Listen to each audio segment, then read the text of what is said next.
Layla Williams stood at the altar, staring at her soon-to-be husband, and thought, this cannot be real life. She wanted to scream. She wanted to faint. The man before her looked like he'd been assembled from spare parts at a horror movie warehouse. His face was a nightmare of twisted scars and sagging skin. His teeth, when he smiled, were yellow and crooked. His hair was patchy and gray, like someone had glued cotton balls to his scalp at random. And his posture? Hunched over like a question mark that had given up on life. He had to be at least 70, maybe 80, and he smelled like mothballs and regret. Do you, Layla Marie Williams, take this man to be your lawfully wedded husband? The preacher asked. Layla's mouth opened, but her brain screamed, say no, run, fake a heart attack, anything. But then she remembered her mom. Sweet Patricia Williams, who worked 3 jobs and still couldn't pay the medical bills. Who was counting on Layla to do this one thing, marry this creature, so they could get the money her dad had promised. I do, Layla croaked out, and a piece of her soul died right there. You may kiss the bride, the preacher announced, sounding like he pitied her. The old man leaned in, his breath smelling like ancient cheese, and Layla closed her eyes tight, praying for strength. His lips touched hers, dry, cracked, cold as a corpse, and Layla's stomach lurched. This is my life now, she thought, married to Frankenstein's grandpa. But how did a smart, ambitious 22-year-old woman from Atlanta end up at the altar with a man who looked like death's ugly cousin? And how did this crusty old man turn out to be nothing like what he appeared? Let me tell you a story that'll have you screaming at your screen, and I promise you, this plot twist is going to knock you clean off your chair. Before we dive into this wild ride, smash that subscribe button and hit the notification bell because story is going to have you hooked. Now let's get into Layla's nightmare-turned-fairy tale. 2 weeks earlier, Layla was living her best broke life in a tiny Atlanta apartment with her mom, Patricia. Money was tighter than a lid on a pickle jar. Patricia worked as a nurse's aide at a nursing home, pulling double shifts just to keep the lights on. Layla had just graduated from community college with a graphic design degree and was freelancing for peanuts while job hunting. They were struggling, sure, but they were happy. Then Richard Williams, Layla's deadbeat dad who'd been MIA for 20 years, showed up like a bad penny. Layla, baby girl, Richard announced, walking into their apartment like he owned the place. Your daddy's here to save the day. Layla looked up from her laptop where she was designing a logo for a client paying her in exposure and prayers. Who are you? Layla asked, genuinely confused. It's me, Richard, your father. Layla blinked. My father died in a fishing accident when I was 2. My mom told me. Your mom lied, sweetie, Richard said with a grin that made Layla's skin crawl. I've been in Miami this whole time building my empire, but now I'm back, and I've got an opportunity for you. Patricia came rushing out of her bedroom. Richard, what are you doing here? Trish, looking good. Baby, Richard said, winking. Get out, Patricia said firmly. Now, hear me out, Richard said, plopping down on their worn couch. I've arranged a marriage for our daughter. Very lucrative, very prestigious. Layla's jaw dropped. Excuse me, what? There's this man, Don Barrett, very wealthy, very successful, Richard explained like he was describing a car. He needs a wife for reasons. Legal stuff, inheritance, boring details. Point is, he's willing to pay handsomely for the right girl. And you, my dear daughter, are that girl. Absolutely not, Layla said immediately. I'm not marrying some random man for money. What is this, the 1800s? Baby girl, he's offering $250,000, Richard said. Cash. Plus, you'll live in his mansion, want for nothing, and when he dies, which should be soon, he's ancient. You'll inherit everything. Patricia's eyes widened. $250,000 would pay off her medical debt, their credit cards, their car loan. Everything. No, Patricia said firmly, despite the temptation. I won't sell my daughter. You're not selling her, Richard protested. You're facilitating a mutually beneficial arrangement. Look, the man's old and ugly. Not gonna lie, he's basically a walking nightmare. But he's also loaded and dying. Layla plays housewife for a year or two, and boom, she's set for life. Get out of my house, Layla said, standing up. I'm not doing it. Richard's smile disappeared. Trish, how much do you owe in medical bills? 50 grand? 60? Patricia's face went pale. How did you? Patricia started. I did my research, Richard said smoothly. I know you're drowning in debt. I know you're working yourself to death. I know Layla can barely find work, but I'm offering you a lifeline here. Take it. Layla looked at her mom, really looked at her, and saw the exhaustion, the worry lines, the gray hairs that weren't there last year. Her mom was killing herself to keep them afloat. I'll do it, Layla heard herself say.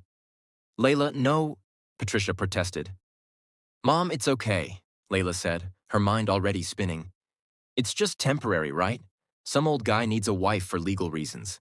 I'll live in a nice house for a while, we'll get the money and then we'll figure it out. It sounded logical when she said it out loud. It sounded less logical when she met her future husband. The wedding was held in a tiny chapel with maybe 15 people total. Richard was there with his new wife Victoria and their daughter Jasmine, Layla's half-sister apparently, who looked at Layla like she was gum on her shoe. You're really going through with this? Jasmine whispered as Layla stood in the back of the chapel in a simple white dress. Marrying that thing? What does he look like? Layla asked nervously. She hadn't met Don yet. Richard said he was too busy to meet beforehand. Jasmine's eyes went wide. Girl, you haven't seen him? Oh, honey, oh no, you're not ready. How bad can it be? Layla asked. The music started. That was her cue. Layla walked down the aisle, her heart pounding, and then she saw him. Oh no, Jasmine was right. She was not ready. Don Barrett stood at the altar looking like someone's Halloween decoration that had been left in the rain for 3 years.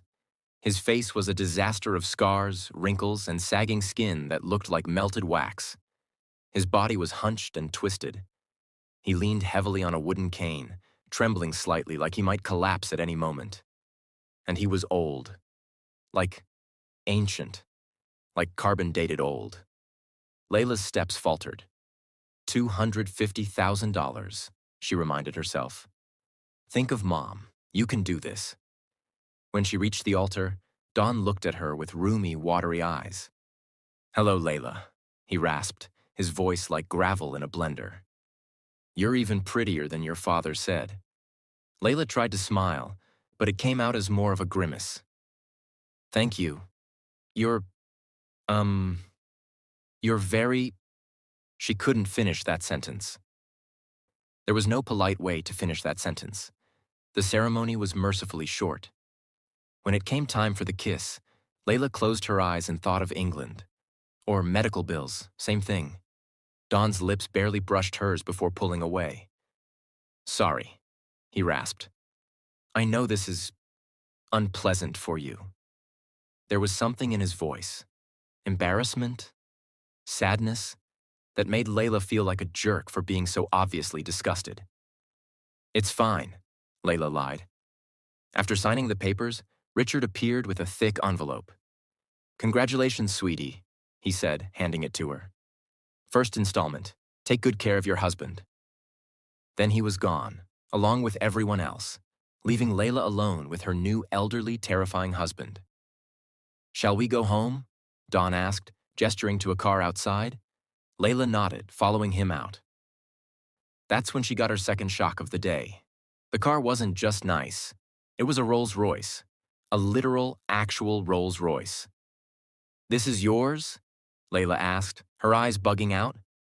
One of them, Don said casually, as a driver in a crisp suit opened the door for them. One of them? How many cars did this man have? As they drove through Atlanta, Layla watched the neighborhoods change from struggling to nice to obscenely wealthy. When they finally pulled up to a mansion that looked like it belonged to royalty, Layla's brain short-circuited. This is where you live? She squeaked. This is where we live now, Don corrected, his raspy voice gentle. Come, let me show you your new home. The mansion was insane. Marble everything, chandeliers that probably cost more than her college education, art on the walls that looked museum quality. "Mrs. Barrett, welcome." A kind-looking older woman in a housekeeper's uniform appeared. "I'm Sarah. I've been with Mr. Barrett for 15 years. Anything you need, you just holler." "Thank you," Layla said weakly. Sarah led them upstairs, where she opened a door to reveal the most beautiful bedroom Layla had ever seen. It was 3 times the size of her old apartment. "This is your room," Don said, leaning heavily on his cane. "I'm down the hall. We'll have separate spaces. I won't impose on you." There was something almost kind in the way he said it. "Okay," Layla said. "Thank you."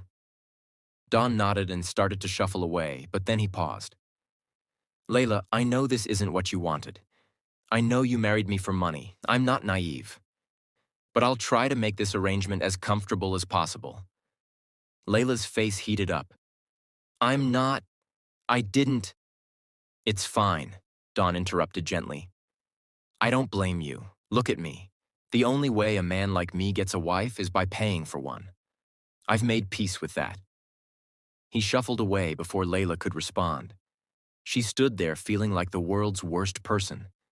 Yes, she'd married him for money. But hearing him say it out loud, hearing the resignation in his raspy voice, made her feel gross. "Get it together," she told herself. "This is temporary. Just be polite, keep your distance, and in a year or 2, you'll be free." Easy, right? Wrong. Because Layla didn't account for one very important factor. Don Barrett was weirdly cool. The first morning, Layla came down to breakfast and found Don already at the table, reading a newspaper and drinking coffee. In the daylight, he looked even worse. The scars on his face seemed deeper. His skin was discolored and papery. His hands shook slightly as he held his cup. Layla's stomach turned, but she forced herself to sit down. "Good morning," Dawn rasped. "Morning," Layla replied, focusing very hard on her orange juice. "Sleep well?" he asked. "Yes, thank you. That bed it's really comfortable." "Good. I had it custom made. Nothing but the best for my wife." There was something almost teasing in his tone. Layla glanced at him and caught what might have been a twinkle in his watery eyes. Was he making a joke? Breakfast was brought out, fancy stuff Layla couldn't even name, and they ate in silence for a bit. Then Dawn spoke. "So, Layla, tell me about yourself. What do you do?" "I'm a graphic designer," Layla said. "Well, trying to be. I mostly do freelance work right now, small stuff, logos, flyers, that kind of thing." "Interesting," Dawn said, and he actually sounded interested. "I've always respected creative types. I can't draw a stick figure to save my life." Despite herself, Layla smiled. "I'm sure you have other talents." "Making money, mostly," Dawn said dryly. "Not very creative, but it pays the bills." There was that humor again, self-deprecating but sharp.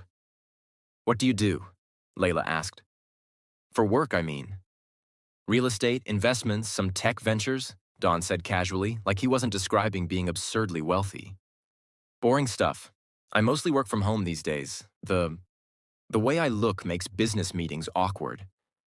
Layla's chest tightened with unexpected sympathy. "I'm sorry," she said quietly. Dawn looked at her, surprised. "For what?" "That people are shallow," Layla said. "It's not fair." Dawn studied her for a long moment, his scarred face unreadable. "You're kinder than I expected," he finally said. "What did you expect?" Layla asked. "Honestly, someone who could barely stand to be in the same room with me," Dawn said bluntly. "Someone who'd take the money and avoid me like the plague. But here you are, having breakfast with me, making conversation. It's nice." Layla felt that guilt again. Because yeah, she was disgusted by his appearance. She just had good manners. But she couldn't tell him that. "Well, we're married," Layla said instead. "Might as well get to know each other, right?" Something shifted in Dawn's expression. Something warm. "Right," he agreed. Over the next few days, a pattern developed. They'd have breakfast together each morning. Dawn would ask about her design work, her life, her dreams. He was genuinely interested, asking follow-up questions, offering advice on the business side of freelancing. "You're undercharging," Dawn said one morning, looking at Layla's rates on her laptop. "This logo would take you, what, 6 hours? You're charging $200. You should be charging at least 1,000. 1,000? Layla sputtered. "No one will pay that." "The right clients will," Dawn corrected. "You're not marketing to broke college students. You need to target established businesses. Here, let me introduce you to some people." And just like that, Dawn started connecting Layla with actual paying clients from his network. Within a week, she had 3 projects lined up at rates she'd never dreamed of charging. "Why are you helping me?" Layla asked one evening as they had dinner together, another routine that had developed naturally. Dawn was quiet for a moment, carefully cutting his steak with shaking hands. "Because you're my wife," he finally said, "and because you're talented. Why wouldn't I help you?" It was such a simple answer, but it made Layla's heart do a weird little flip. This ugly old man was being nicer to her than anyone had been in years. She started noticing other things too, like how Dawn always made sure her favorite foods were stocked in the kitchen. How he'd leave little notes around the house. "Good luck with the Morrison project," or "Your design for the cafe was brilliant." How he never ever made her feel pressured or uncomfortable. And weirdly, he was funny. Like, actually hilarious. One night, they were watching a cooking show together. Layla had started joining him in the living room after dinner, and the chef on TV said something pretentious about deconstructed cuisine. "Deconstructed," Dawn rasped, his voice dripping with sarcasm. "That's just a fancy word for I didn't finish making it. If I ordered a sandwich and they brought me bread and meat on separate plates, I'd throw it at them." Layla burst out laughing. "That's exactly what it is." "Next, they'll be serving deconstructed water," Dawn continued on a roll. "Just hydrogen and oxygen in separate glasses. Very avant-garde." Layla laughed so hard she snorted, which made her laugh even harder. When she finally caught her breath, she looked over at Dawn and caught him watching her with an expression she couldn't quite read. "What?" she asked. "Nothing," Dawn said softly. I like hearing you laugh." Something in Layla's chest went warm. "Careful," she warned herself. "Don't get attached. This is temporary," but it was getting harder to remember that. 3 weeks into the marriage, Layla realized something terrifying. She was starting to find Dawn attractive? Not physically, obviously. The man still looked like a Halloween decoration. But his personality, his humor, his intelligence, the way he treated her with respect and kindness, that was attractive. She found herself looking forward to their morning breakfasts, to their evening TV sessions, to their random conversations about everything and nothing. Dawn was educated. He'd quote philosophy and poetry randomly. He'd reference obscure films. He had opinions on everything from politics to pizza toppings. "Pineapple on pizza is a crime against humanity," Dawn declared one evening. "Thank you," Layla agreed passionately. "Finally, someone with sense." "Although," Dawn added thoughtfully, "I once had a pizza in Italy with figs and prosciutto that changed my life. So I'm willing to admit that fruit can work on pizza under very specific circumstances." "Figs aren't pineapple," Layla argued. "That's completely different." "Is it though?" Dawn challenged. "Fruit is fruit." They debated pizza toppings for 20 minutes, and it was the most fun Layla had had in months. She also started noticing inconsistencies, like how sometimes Dawn's hands would shake and tremble, but other times, when he forgot, they'd move perfectly smoothly, or how his posture would straighten when he was focused on something. Then he'd remember to hunch over again, or how his raspy voice would sometimes slip into a deeper, smoother tone before he'd cough, and the raspiness would return. It was like he was performing, but that was crazy. Why would someone fake being old and ugly? One evening, Layla was in Dawn's study delivering some papers he'd asked for when she noticed a photo on his desk. It showed a young man, maybe 30, who was absolutely gorgeous. Tall, fit, with perfect features and a confident smile. "Who's this?" Layla asked, picking up the photo. Don looked up from his laptop, and for just a second, Layla could have sworn she saw panic flash across his scarred face.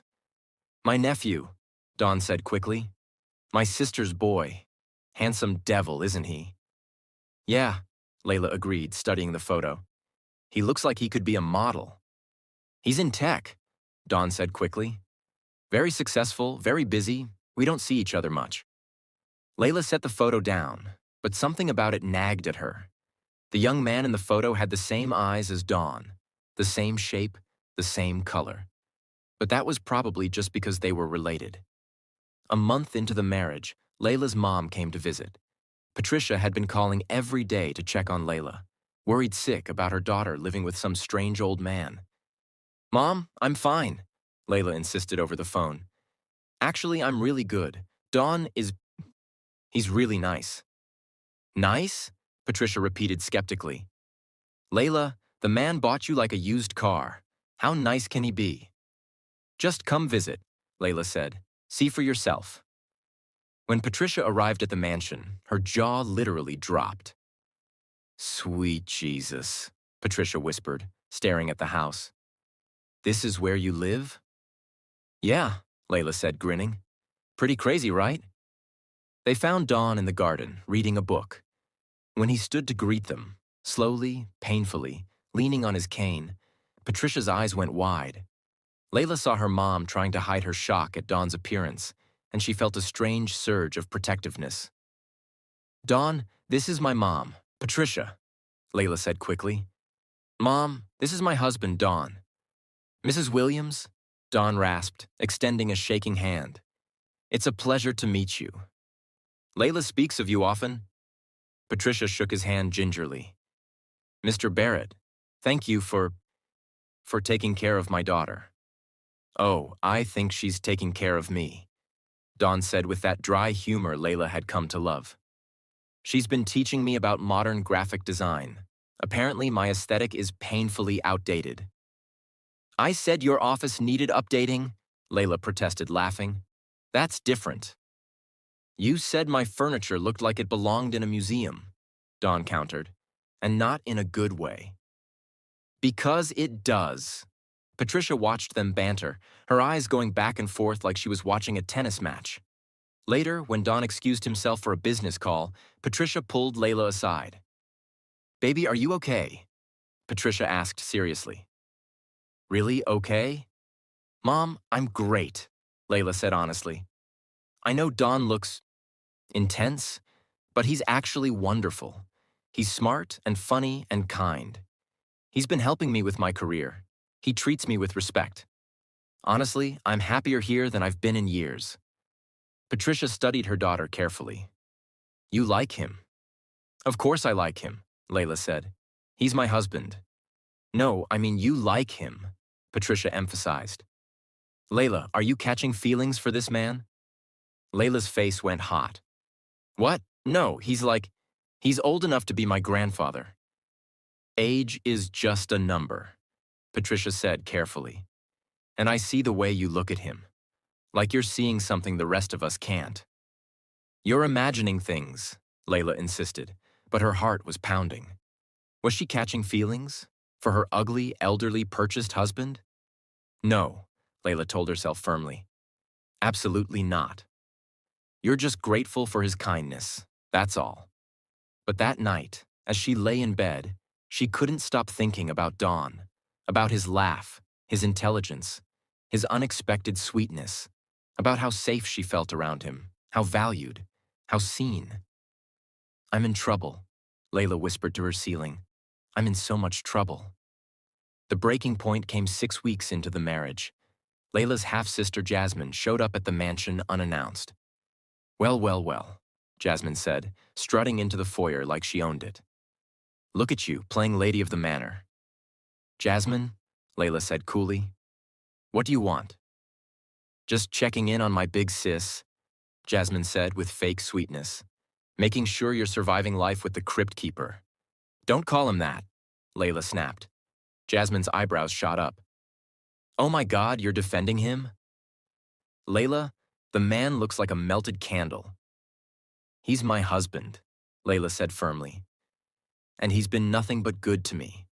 So you can either be respectful or leave. Respectful? Jasmine laughed. Girl, you married him for money. Don't act like this is some great love story. Maybe I did marry him for money, Layla admitted. But that doesn't mean I have to be cruel to him. He's a good man. He deserves basic human decency. Jasmine stared at her like she'd grown a second head. You really have lost your mind. No, I've just grown up, Layla said. Something you should try. After Jasmine left in a huff, Layla turned to find Dawn standing in the doorway of his study. He'd heard everything. Thank you, Dawn said quietly, his raspy voice thick with emotion. For defending me. You don't have to thank me, Layla said. She was being horrible. Most people are, Dawn said. When they look at me, they see a monster. But you've never treated me like that, even though I know you find my appearance difficult. Layla's throat tightened. Dawn, it's okay, Dawn interrupted gently. I'm not fishing for compliments. I know what I look like. I just want you to know that your kindness, it means more to me than you could possibly know. He started to shuffle back to his study, but Layla called out. Dawn, wait. He turned back. Layla crossed the space between them and, before she could overthink it, wrapped her arms around his hunched, twisted frame. Dawn froze, clearly shocked. You're not a monster, Layla said against his chest. You're one of the best people I've ever met, and anyone who can't see that is an idiot. Slowly, carefully. Dawn's shaking arms came up to return the hug. Layla, he whispered, his voice breaking slightly. You're going to ruin me. What do you mean? Layla asked, pulling back to look at him. But Dawn just shook his head, his scarred face full of an emotion Layla couldn't name. Nothing, he said. Just thank you. That night, Layla couldn't sleep. She kept thinking about Dawn, about the hug, about the way he'd whispered, You're going to ruin me. What did that mean? Around 2 a.m., she gave up on sleep and decided to get some water. As she passed Dawn's bedroom, she heard voices. Can't keep doing this, a man's voice said. Not Dawn's raspy voice, but someone younger sounding. I know, another voice replied, deeper, smoother, with no rasp at all. Layla froze. That second voice. It was coming from Dawn's room. But it didn't sound like Dawn. She's falling for the character you're playing, the first voice continued. What are you going to do when you have to reveal the truth? I don't know, the second voice said, and there was anguish in it. I didn't expect her. I thought she'd be some gold digger I could keep at arm's length. But she's smart and funny and kind, and every day it gets harder to maintain this act. Layla's heart was pounding so hard she thought it might explode. Act? You have to tell her, the first voice said. Not yet, the second voice, definitely coming from Dawn's room, said firmly. I need more time. Time for what? To figure out if what she feels is real, the second voice said quietly. If she can care about the disgusting old man, then maybe she could care about the real me. Disguise? Real him? Layla's hands started shaking. She backed away from the door, her mind racing. Dawn was hiding something big, and tomorrow she was going to find out what. The next morning, Layla came to breakfast with a plan. Dawn was already there, hunched over his newspaper, his scarred face partially hidden. Morning, he rasped. Morning, Layla replied, watching him carefully. She noticed everything now, every little slip, every inconsistency. The way his hands shook when he remembered, but moved smoothly when he was distracted. The way his voice would deepen before he'd cough and make it raspy again. The way his posture would straighten before he'd hunch back over. It was all performance. But why? Dawn, Layla said carefully. Can I ask you something personal? He looked up from his paper. Of course. The accident that scarred you, Layla said. Where did it happen? Don hesitated, just for a second, but Layla caught it. A building fire, he said. Downtown, about 5 years ago. Layla nodded, filing that information away. Later that day, she Googled building fire downtown Atlanta 5 years ago. Nothing came up that matched Dawn's story. She tried different search terms, different dates, nothing. Either Dawn was lying about the fire, or it never happened. Layla sat back in her chair, her mind spinning. What if there was no fire? What if the scars weren't real? What if Dawn wasn't old at all? It sounded insane. But it would explain all the inconsistencies. That night, Layla made a decision. She was going to find out the truth. At 3 a.m., when she was sure Dawn was asleep, Layla crept down the hallway to his bedroom. Her hands were shaking. Her heart was pounding. This was crazy. This was a violation of privacy. But she had to know. Dawn's door was unlocked. She slipped inside quietly. The room was dark except for moonlight streaming through the windows. Dawn was asleep in his bed, his back to the door. Layla's eyes adjusted and she started looking around. On the dresser, she found makeup. Professional-grade theatrical makeup. Prosthetics. Spirit gum. Scar wax. Her breath caught in her throat. She picked up one of the prosthetic pieces. It was a perfect replica of aged, scarred skin. Oh my God. Layla turned toward the bed, her whole body trembling. She moved closer, her footsteps silent on the thick carpet. In the moonlight, she could see Dawn's face more clearly. One of the scars on his cheek looked slightly off, like it was peeling at the edge. Layla's hand moved on its own. She reached out, trembling, and touched the edge of that scar. It was loose. Heart pounding, Layla carefully began to peel it away.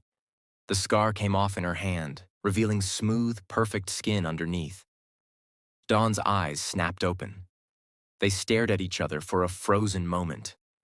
Then Dawn sat up, and Layla gasped.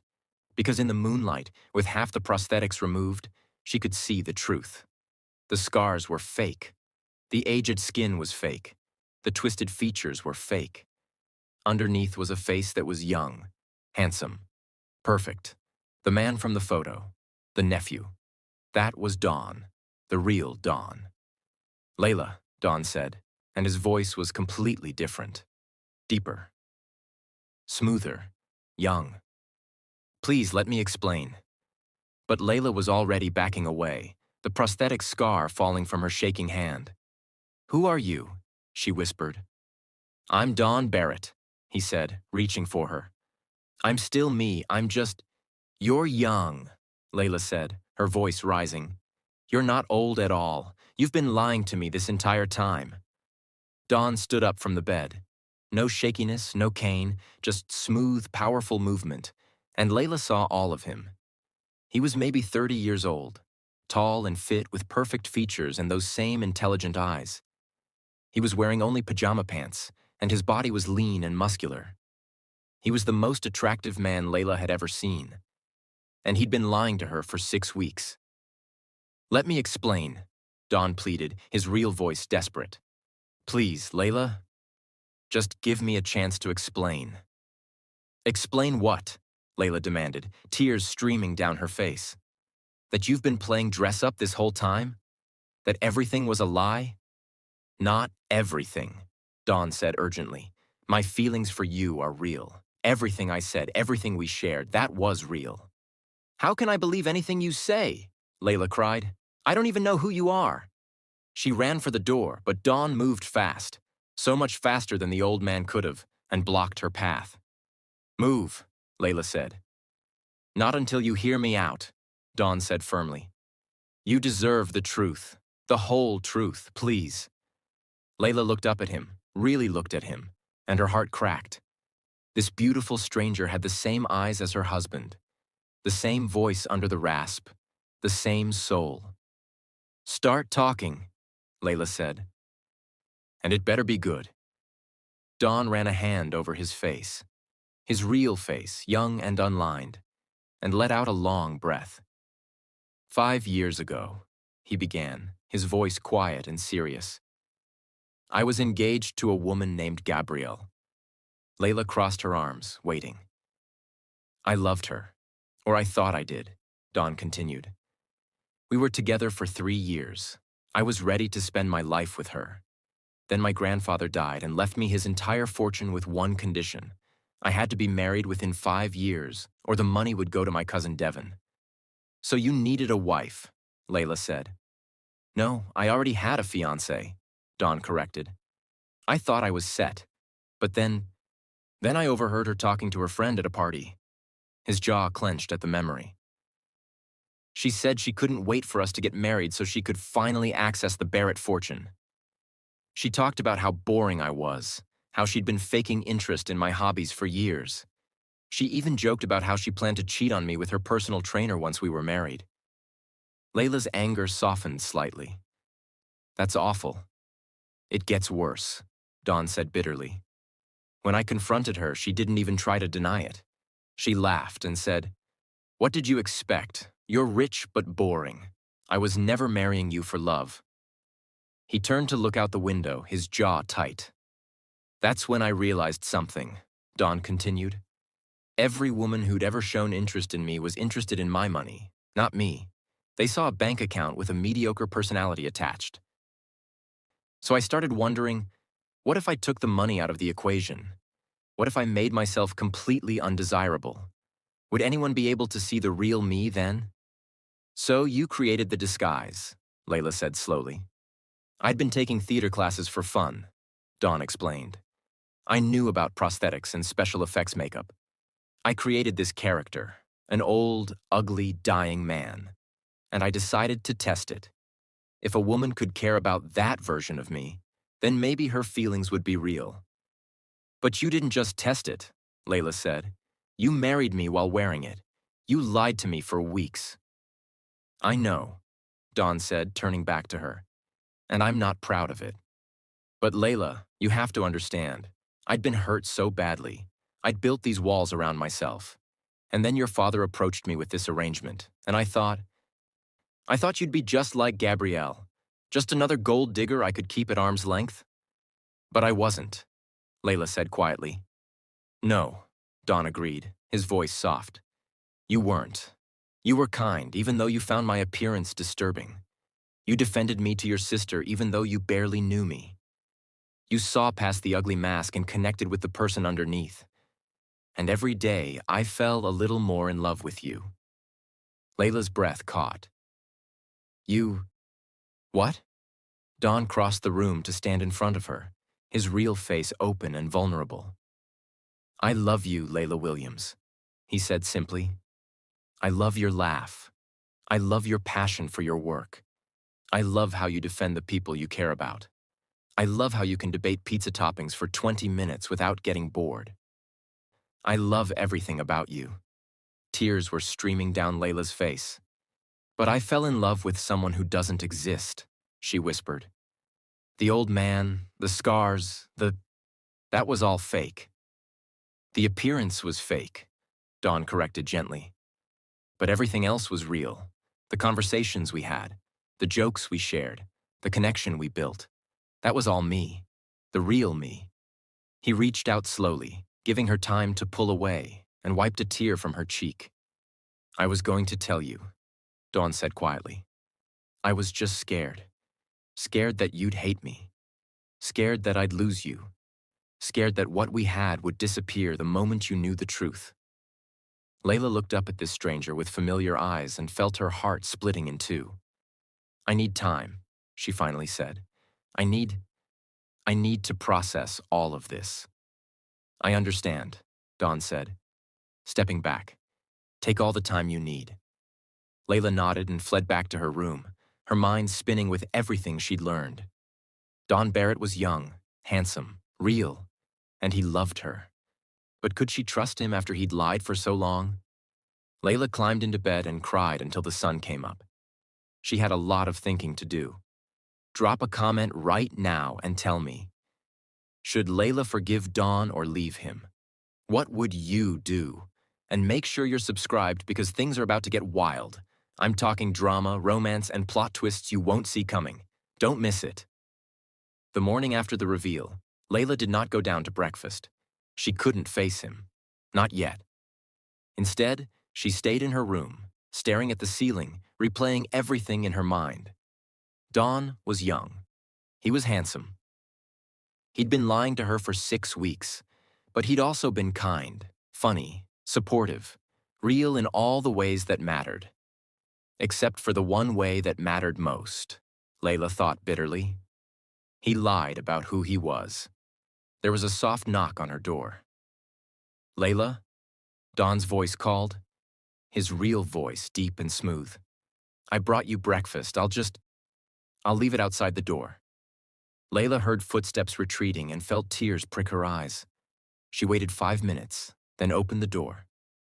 On a tray sat her favorite breakfast, scrambled eggs with cheese, turkey bacon, fresh fruit, and orange juice.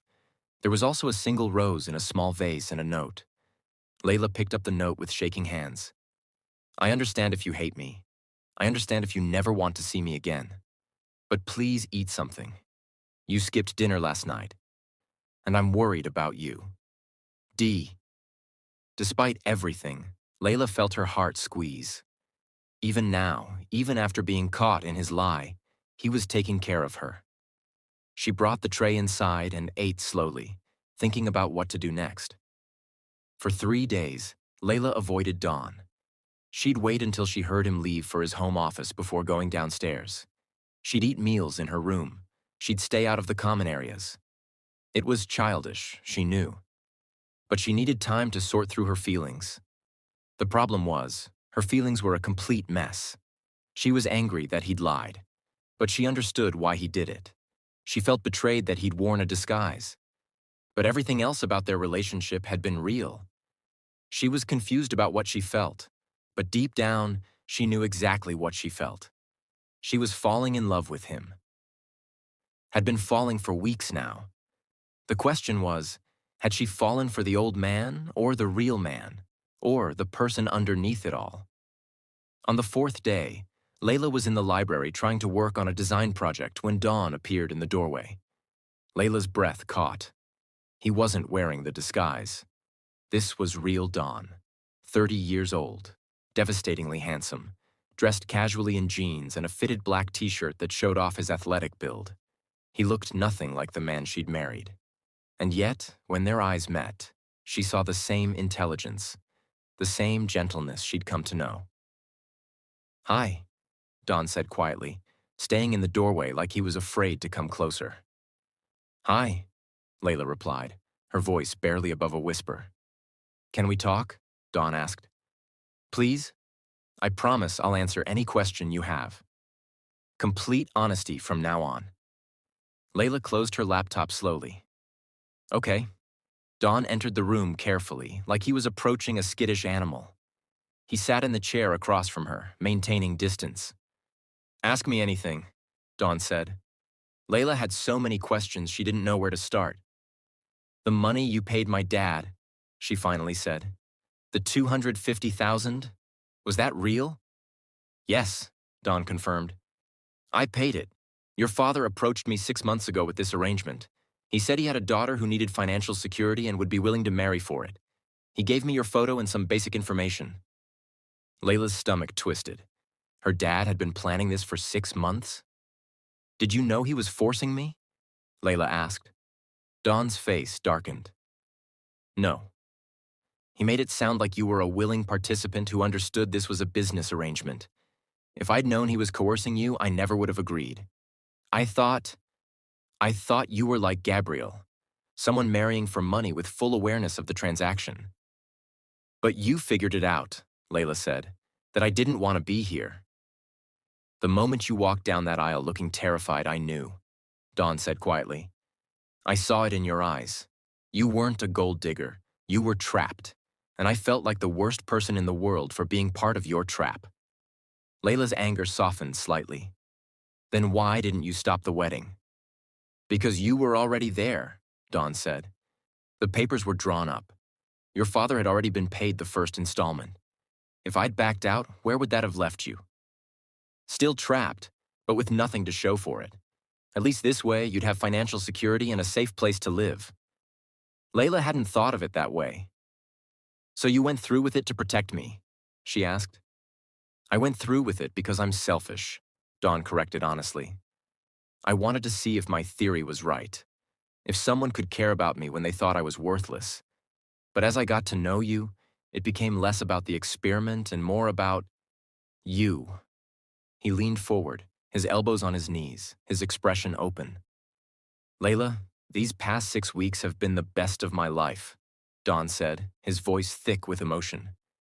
Every morning I looked forward to breakfast with you. Every evening I couldn't wait to hear about your day. You made me laugh. You challenged me. You saw past the monster mask and treated me like a human being. Because you are a human being, Layla said, even when I thought you were old and… She paused, her face heating up. Even when you looked different, you were still a person who deserved respect. And that's why I fell in love with you, Dawn said simply. Because you have a good heart, Layla Williams. The kind of heart I've been searching for my whole life. Layla's eyes filled with tears. I wish you'd told me the truth sooner, she whispered. I know, Dawn said. I was a coward. I was scared of losing you, scared that the moment you saw the real me, everything would change. Everything has changed, Layla pointed out. Has it? Dawn asked quietly. Or is it just my face that's different? Layla looked at him, really looked at him. Same eyes. Same voice, without the rasp. Same dry humor, same intelligence, same kindness, just a different package. I don't know, Layla admitted honestly. I'm so confused. I was starting to have feelings for the old man, but that man doesn't exist. So what does that mean? It means you were falling for me, Dawn said gently. The real me, the person I am underneath the appearance. That's what I was hoping for. That's what this whole thing was about. Finding someone who could love the soul, not the shell. He stood up slowly, giving her space.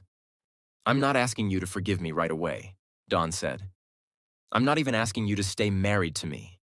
If you want a divorce, I'll give you one. I'll make sure you and your mom are financially set for life.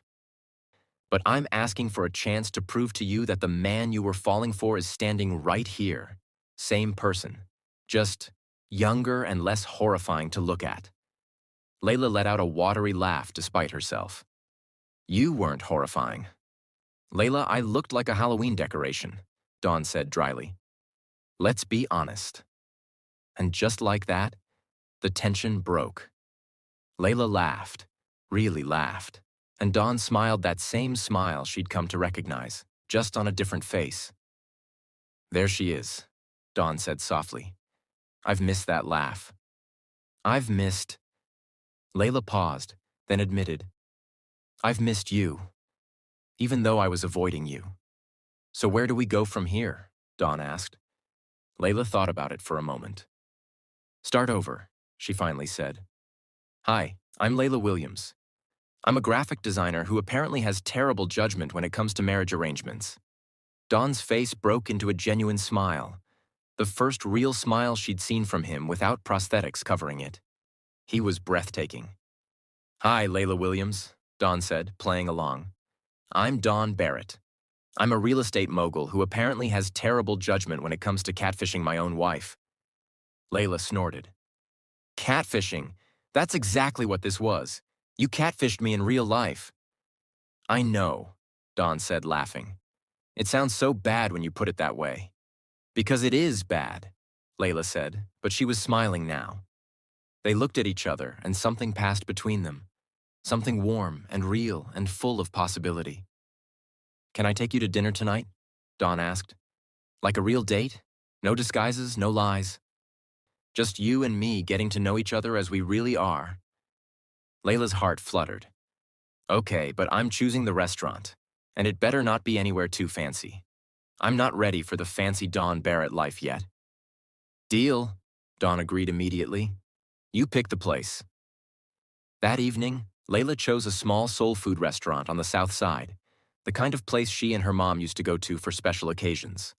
When Don picked her up, driving himself this time in a sleek black sports car, Layla had to actively stop herself from staring. He was wearing dark jeans, a white button-down with the sleeves rolled up, and a gray blazer.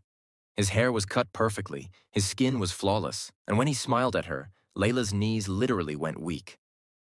"You look beautiful," Don said, his eyes warm. Layla had chosen a simple yellow sundress and sandals. Nothing fancy. "Thanks," she said, feeling suddenly shy. "You look different." "Good different or bad different?" Don asked as he opened the car door for her. "Jury's still out," Layla said, but she was smiling. The drive to the restaurant was comfortable. They talked about Layla's latest design project, a rebrand for a local bakery, and Don asked questions and offered suggestions just like he always had. "See?" Don said as they pulled into the parking lot. "Same person, just prettier." "You're so humble," Layla said sarcastically. "Hey, I spent 6 weeks looking like a horror movie extra," Don countered. "I've earned the right to enjoy my real face." When they walked into the restaurant, every head turned. Don Barrett was that handsome. Women stared. Men looked envious. The hostess actually stuttered when seating them. "Does this happen everywhere you go?" Layla whispered as they sat down. "Does what happen?" Don asked, genuinely confused. "People staring at you like you're a movie star." Don glanced around and shrugged. "I guess. I don't really notice anymore. I'm too busy looking at you to care who's looking at me." Layla's face went hot. "That was smooth. Did you practice that line?" "Completely improvised," Don said with a grin. "I'm full of surprises." Dinner was perfect. They talked and laughed just like they had for the past 6 weeks. But now Layla could see Don's real expressions, his real smile, the way his eyes crinkled when he laughed. He was animated when he talked about his business, using his hands to gesture. He leaned in when she spoke, giving her his complete attention. And he was funny, genuinely, naturally funny. "Okay, but explain to me how you managed to eat with those fake teeth," Layla said, laughing. "They looked so uncomfortable." "They were uncomfortable," Don confirmed. "I could barely taste anything. Do you know how tragic it is to eat at a 5-star restaurant and not be able to taste it properly?" "Then why did you do it?" Layla asked. Don's expression turned serious. "Because finding real love was worth any discomfort. I would have worn that disguise for years if it meant finding someone who saw the real me." Layla's breath caught. "And did you?" she asked quietly. "Find real love?" Dawn reached across the table and took her hand. No trembling, no age spots, just strong, warm fingers intertwining with hers. "I found you," Dawn said simply. "So yes, I did." Layla's heart was pounding so hard she could hear it in her ears. This was real, this connection, this feeling. It wasn't about his appearance, old or young, ugly or handsome. It was about him. "Dawn," Layla started, but she was interrupted by a sharp voice. "Well, well, well, Dawn Barrett. I heard a rumor you were out and about, but I didn't believe it." Layla turned to see a stunning woman approaching their table. She was tall and model gorgeous, with perfect hair, perfect makeup, and a designer dress that probably cost more than Layla's car. Dawn's hand tightened on Layla's. "Gabrielle," Dawn said, his voice cold. "What do you want?" Gabrielle, the ex-fiancé who'd broken his heart. Oh, this was about to get interesting. Gabrielle's eyes slid to Layla, looking her up and down with obvious disdain. "And who is this charming person?" Gabrielle asked, her tone suggesting Layla was anything but charming. "This is my wife, Layla," Dawn said firmly. "Layla, this is Gabrielle, my ex." "Wife?" Gabrielle's perfectly shaped eyebrows shot up. "You got married? To her?" "Is there a problem?" Layla asked sweetly, her protective instincts kicking in. "No problem at all," Gabrielle said with a fake smile. "I'm just surprised. Dawn usually goes for a certain caliber of woman. You know, sophisticated, educated, from good families. Oh, this woman did not just come for her like that." "I am educated," Layla said calmly. "I have a degree in graphic design. And my family might not be rich, but we're good people, which is more than I can say for someone who only dates for money. Gabrielle's smile froze. Dawn looked like he was trying not to laugh. "Excuse me?" Gabrielle said, her voice sharp. "You heard me?" Layla said, standing up to her full height, which was admittedly shorter than Gabrielle's, but she made up for it in attitude. "Dawn told me all about you, how you were only with him for his money, how you planned to cheat on him, how you didn't love him at all." Gabrielle's face flushed red. "He told you that?" "Of course he did," Layla said. "Because unlike you, I actually care about him as a person. We talk, we share things. We have a real relationship." "Real relationship?" Gabrielle laughed harshly. "Honey, you've probably known him for what, a few months? I was with him for 3 years. I know him better than you ever will." "You knew his bank account," Dawn interjected coldly. "You never knew me." Gabrielle turned to him, her expression shifting to something almost desperate. "Dawn, baby, can we talk? Privately?" she asked, reaching for his arm. Dawn pulled away. "No. Whatever you have to say, you can say in front of my wife." "Fine," Gabrielle said, her voice turning hard. "I heard through the grapevine that you were looking for a wife for the inheritance clause. I want to make you an offer. Divorce this nobody and marry me instead. I'll sign a prenup, I'll play the perfect wife, and we'll both get what we want." Layla's mouth fell open. The audacity of this woman. "Let me make this very clear," Dawn said, standing up and putting his arm around Layla's waist. "I would rather give away every penny of my inheritance than spend another second with you. You had your chance with me and you threw it away. Layla is worth 1,000 of you, and I'm lucky she's even giving me the time of day." Gabrielle's eyes narrowed. "You'll regret this." "The only thing I regret is wasting 3 years of my life on you," Dawn shot back. "Now, if you'll excuse us, we were having a nice dinner before you interrupted." He pulled out his wallet, threw down enough cash to cover the bill and a generous tip, and guided Layla toward the exit. As they walked past Gabrielle, Layla couldn't resist. She stopped, turned to the other woman, and smiled sweetly. "By the way," Layla said, "that dress? It's from last season. Just thought you should know." She had no idea if that was true. She didn't follow fashion, but it sounded good. From Gabrielle's outraged expression, it landed. In the car, Don was quiet for a moment, then he burst out laughing. "That dress is from last season?" he repeated, still laughing. "Layla, that was brutal." "She deserved it," Layla said, crossing her arms. "Coming over to our table like that, insulting me, trying to proposition you right in front of me. The nerve!" "You were incredible," Don said, his eyes shining with admiration. "Standing up to her like that, defending our relationship. I've never seen you so fierce." "Yeah, well," Layla said, her anger fading into embarrassment. "Nobody talks about my husband like that, even if I'm still mad at him for the whole disguise thing." Don reached over and took her hand, bringing it to his lips and kissing her knuckles. "Thank you," he said softly, "for defending me, for standing by me, for giving me another chance." Layla looked at their joined hands and felt her resolve crumbling. She was still hurt, still processing, still figuring out her feelings. But one thing was becoming very clear. She was absolutely, completely, undeniably falling in love with Dawn Barrett. The real Dawn Barrett. "Take me home," Layla said quietly. Dawn's face fell slightly. "Of course. I'm sorry the date got ruined." "I didn't say the date was over," Layla clarified, looking at him with a small smile. "I said take me home. Our home.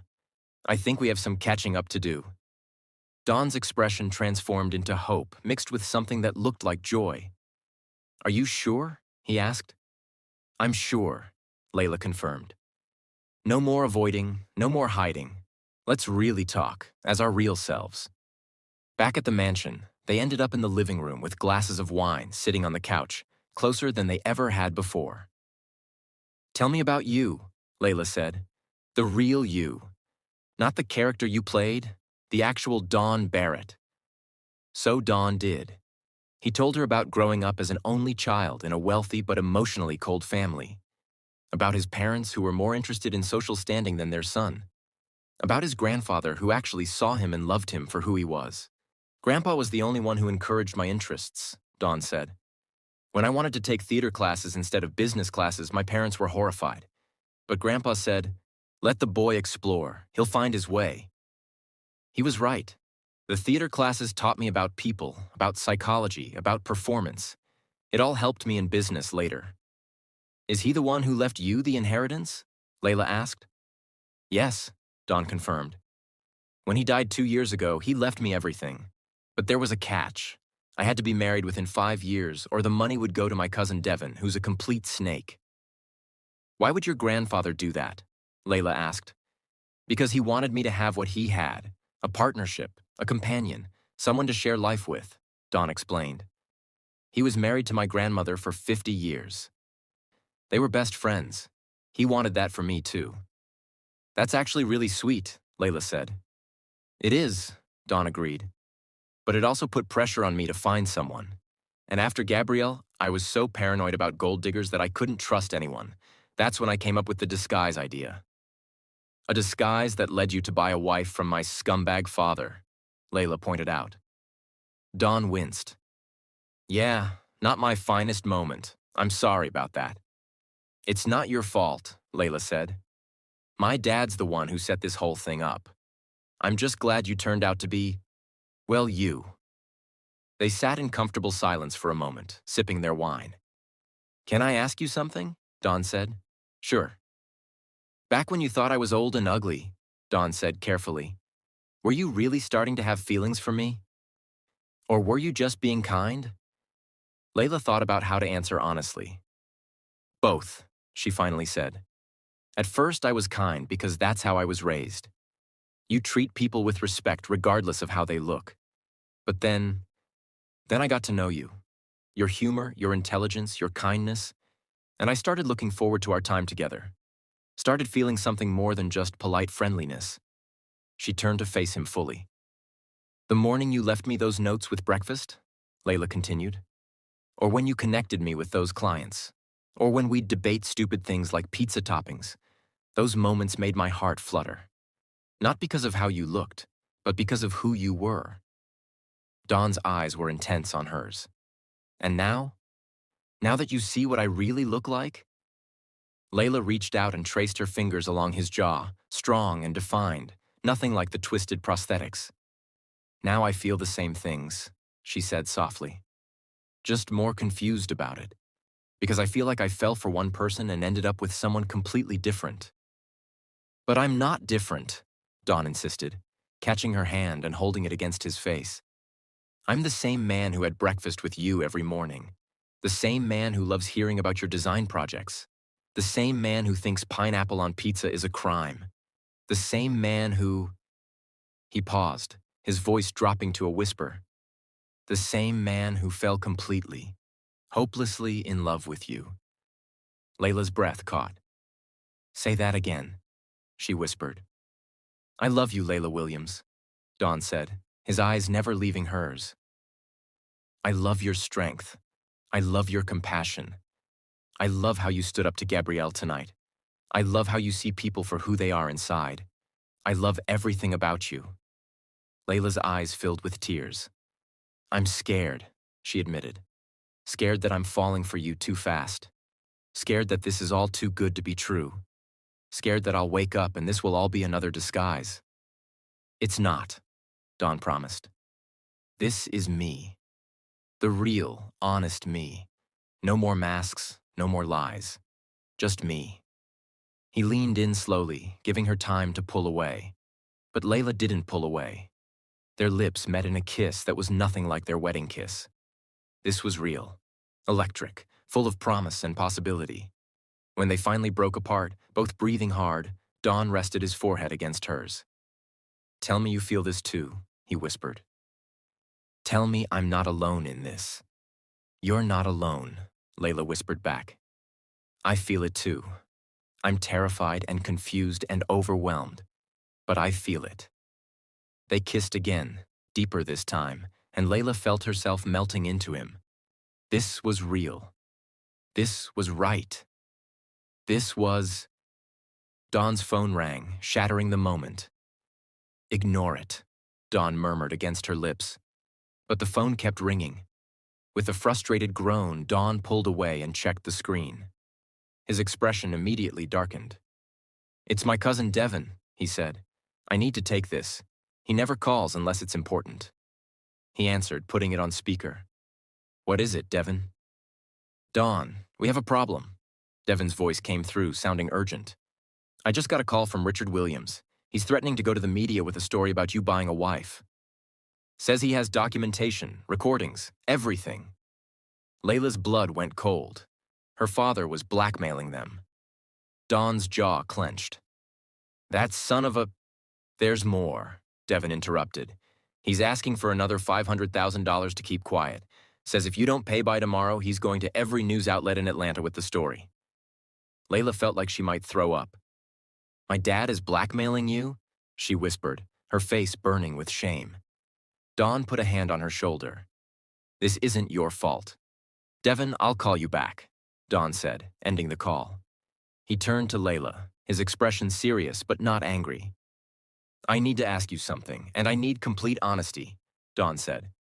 "Did you know your father was planning this?" "What? No," Layla said immediately. "I had no idea. Dawn, I swear, I would never..." "I believe you," Dawn cut in gently. "I just had to ask." "What are we going to do?" Layla asked, her mind racing. "If he goes to the media with this story, it'll ruin you, your business, your reputation." "I don't care about that," Dawn said firmly. "The only thing I care about is you. But we need to handle this carefully." "Maybe I should talk to him," Layla suggested. "He's my father. Maybe I can convince him to..." "Absolutely not," Dawn said. "Layla, your father is dangerous. He's already proven he's willing to sell his own daughter. I'm not letting you anywhere near him." "Then what do we do?" Layla asked desperately. Dawn was quiet for a moment, thinking. "We call his bluff," he finally said. "What do you mean?" "Your father's banking on me being too embarrassed to let this story go public," Dawn explained. "But what if I don't care? What if I own the story instead?" "I don't understand," Layla said. Dawn pulled out his phone and started typing. "What if I release the story myself, on my terms? I'll admit that yes, I entered into a marriage arrangement with Richard Williams, but I'll frame it as a business transaction between two consenting adults, which it was technically. And I'll make it clear that I've fallen in love with my wife and we're making our marriage work." "Will that work?" Layla asked doubtfully. "It takes away his power," Dawn said. "If the story's already out there, he has nothing to blackmail me with." Layla thought about it. "Okay, but there's one problem." "What's that?" "People are going to think I'm a gold digger," Layla said quietly. "They're going to say I married you for money." "Let them think what they want," Dawn said. "We know the truth. That's all that matters." But Layla could see it in his eyes. The worry. The concern that public opinion might drive a wedge between them. Before she could respond, there was a loud banging on the front door. Both of them jumped. "Who would be here this late?" Dawn muttered, heading toward the door with Layla following. He checked the security camera screen by the door and his expression hardened. "It's your father," Dawn said, "and he's not alone." Layla's heart started pounding. "Don't open it, just call the police." "I'm not afraid of Richard Williams," Dawn said, but he did pull out his phone and text someone, probably his security team. The banging continued, louder now. "Open up. Barrett!" Richard's voice shouted from outside. "I know you're in there. We need to talk." "Go upstairs," Dawn told Layla. "Lock yourself in your room." "I'm not leaving you alone with him," Layla said stubbornly. "Layla." "No," she said firmly. "We're in this together, remember? For better or worse, I'm staying." Dawn looked like he wanted to argue, but there was something in Layla's expression that stopped him. "Fine," he finally said. "But stay behind me." He opened the door. Richard stood there with two large men in cheap suits flanking him, Hired muscle, clearly. Richard looked agitated, sweaty, desperate. "There you are," Richard said, pushing his way inside before Dawn could stop him. "We need to talk, now." "You need to leave," Dawn said coldly, "before I have you arrested for trespassing." "Arrested?" Richard laughed harshly. "You're not going to have me arrested, not when I'm about to destroy your perfect reputation." "Dad, stop," Layla said, stepping forward. "Just stop. This is insane." Richard's eyes swung to his daughter. This is all your fault. You were supposed to keep him happy, keep him quiet. Instead, you're what? Playing house? Falling in love?" "I am in love," Layla said, surprising herself with her conviction. "And Dawn's been better to me in 6 weeks than you've been in my entire life." "Love?" Richard spat. "You stupid girl. He doesn't love you. He's using you for his inheritance clause. The moment he gets what he needs, he'll throw you away like trash." "That's not true," Dawn said, his voice deadly quiet. "I love your daughter. More than you could ever understand." "Prove it," Richard challenged. "Give me the $500,000 I asked for." "No," Dawn said simply. Richard's face turned red. "No? You're going to regret that.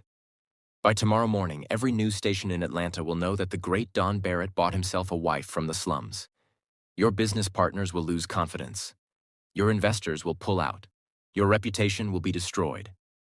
"Then destroy it," Dawn said calmly. "I don't care. My reputation, my business, my money, none of it matters more than Layla." Richard blinked, clearly not expecting that response. Layla's heart swelled. Dawn meant it. He really meant it. "You're bluffing," Richard said, but he sounded less certain now. "Try me," Dawn challenged. "Go to the media. Tell them whatever you want. But know this. I have lawyers who will tear apart every illegal thing you've ever done. And trust me, I've done my research. Tax evasion, fraud, embezzlement from your business partners. Should I continue?" Richard's face went pale. "You can't prove any of that," he said weakly. "Can't I?" Dawn pulled out his phone and showed Richard the screen. "This is a file my lawyers compiled. Everything you've done for the past 10 years. Every shady deal, every lie, every crime. You want to go to war with me? Fine, but you will lose." Richard looked at the phone, then at Dawn, then at Layla. "Layla, baby girl, don't let him do this," Richard pleaded. "I'm your father. Family sticks together." "You're not my family," Layla said, her voice hard. "Family doesn't sell their children. Family doesn't blackmail. Family doesn't threaten. You're just a stranger who happens to share my DNA. You ungrateful little—" Richard started, taking a step toward Layla. But Dawn moved fast, faster than Layla had ever seen anyone move, putting himself between them. "Touch her and I'll break your arm," Dawn said, and there was something in his voice that made it clear this wasn't a bluff. Richard backed off, his face twisted with rage and fear. "This isn't over," Richard said. "You think you've won, but I'll find a way to make you pay, both of you." "I suggest you leave," Dawn said. "My security team just pulled up. You can either walk out on your own or they'll escort you out. Your choice." Sure enough, 2 men in professional security uniforms appeared in the doorway. Richard looked between them, Dawn and Layla, then spat on the floor. "You deserve each other," he said. "A fake husband and a worthless daughter." He stormed out, his hired muscle following. The moment the door closed behind them, Layla's legs gave out. Dawn caught her, pulling her into his arms. "It's okay," he murmured, holding her tight. "He's gone. You're safe." But Layla wasn't crying from fear. She was crying from relief, from gratitude, from the overwhelming realization that this man, this incredible, complicated, wonderful man, had just chosen her over everything else. "You meant it," she whispered against his chest. "What you said, that I matter more than your reputation." "Of course I meant it," Dawn said, pulling back to cup her face in his hands. "Layla, I would give up everything for you, everything. You're the most important thing in my life." Layla looked up at him, this beautiful, real, honest man, and felt all her doubts wash away. "I love you," she said. "I love you, Dawn Barrett, the real you, not the disguise, not the money, just you." Dawn's face transformed with joy. "Say it again," he whispered. "I love you," Layla repeated, laughing through her tears. "I love you, I love you, I love you." He kissed her then, deep and passionate and full of promise. When they finally broke apart, both breathless and smiling, Dawn rested his forehead against hers. "Marry me," he said. Layla laughed. "We're already married." "No, I mean really marry me," Dawn clarified. "A real wedding, with your mom there, with my friends, with everyone who matters. I want to stand up in front of the world and choose you, the right way this time." Layla's heart felt like it might burst. "Yes," she said. "Yes, I'll marry you." Again. They kissed again, and Layla felt like she was floating. Everything was perfect. Everything was right. Everything was... Dawn's phone buzzed. He ignored it, too focused on kissing Layla. It buzzed again and again. With a frustrated sigh, Dawn checked it. His expression immediately changed to shock. "What is it now?" Layla asked, worry creeping back in. Dawn turned the phone so she could see the screen. It was a news alert from a major Atlanta news site. The headline read, "Breaking Billionaire Dawn Barrett Secret Marriage to Mystery Woman. Inside the Shocking Arrangement." Below it was a photo of Layla and Dawn at the restaurant earlier that evening, clearly taken by someone with a telephoto lens. "Richard must have already sent the story to the media," Dawn said grimly. "Before he even came here." Layla felt sick. "This is bad. This is really bad." "It gets worse," Dawn said, scrolling down. "Look at what they're saying." Layla read the article, her stomach dropping with each line. The article painted her as a gold-digging opportunist who'd seduced the vulnerable billionaire. It claimed she'd come from nothing and was clearly only after his money. It even had quotes from anonymous sources, probably Richard, saying Layla had bragged about marrying rich and planned to divorce Dawn and take half his fortune. None of it was true, but it didn't matter. The damage was done. "My phone's blowing up," Dawn said, checking his messages. "My PR team, my lawyers, my business partners, everyone wants to know what's going on." "What do we do?" Layla asked, feeling helpless. Dawn was quiet for a moment. His jaw set in determination. "We fight back," he finally said. "We tell our story, the real story. Tomorrow morning we're holding a press conference, and we're going to set the record straight." "A press conference?" Layla's eyes went wide. "Dawn, I can't do that. I'm not good with cameras and reporters and—" "You won't be alone," Dawn interrupted, taking her hands. "I'll be right there with you. We'll face this together." Layla looked into his eyes and saw nothing but certainty and love.